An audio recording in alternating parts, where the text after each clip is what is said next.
السلام عليكم ورحمة الله وبركاته متابعينا الكرام، متابعي قناة فن تربية الطيور. مرحبا بكم إلى حلقة جديدة ودرس جديد. وحلقتنا لليوم بدي أتكلم لكم عن أفضل نبتة قدمتها للطيور، وهذه النبتة بقدمها لجميع أنواع الطيور، وأيضا تقدم في جميع المراحل. إذا وجدتها في الطبيعة لا تتردد في قطفها وإحضارها إلى المنزل وتقديمها لطيورك.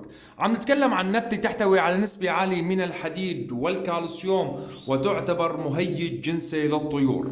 بالإضافة إلى ذلك نقدمها للطيور التي لديها فراخ كي تساعدها على إنبات الريش بشكل جيد وصحيح.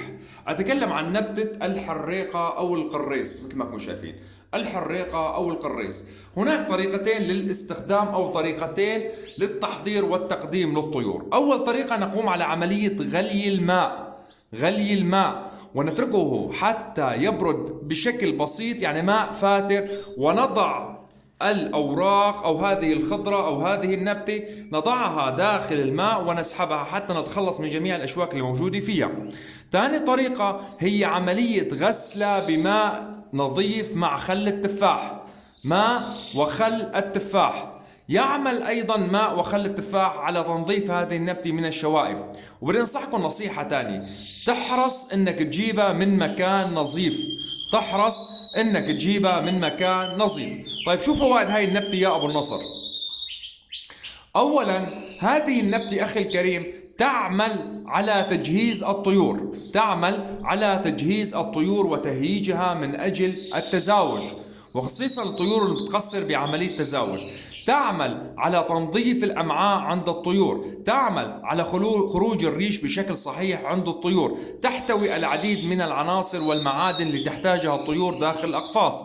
تقدم أيضا للطيور التي لا تغرد. الطيور التي لا تغرد أيضا تقدم هذه النبتة. طيب يا أبو النصر، طريقة التقديم. بالنسبة لموضوع طريقة التقديم عند الطيور بسيطة جدا. إذا كان يوجد لديك فراخ يجب أن يكون تجاوز عمر الفراخ 10 أيام. يجب أن يكون تجاوز عمر الفراخ 10 أيام. تقدم 3 مرات في الأسبوع. 3 مرات في الأسبوع بكمية قليلة جدا حسب الموجود عندك داخل القفص وعدد الفراخ الموجودة عندك داخل القفص. 3 مرات في الأسبوع كافي للطيور في موسم الإنتاج وموسم التزاوج، يعني وقت اللي بتكون عم بحضر أزواج.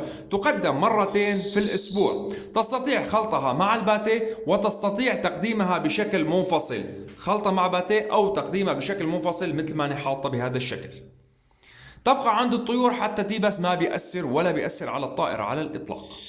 بدنا ننتبه لموضوع آخر وشيء مهم في عملية التقديم.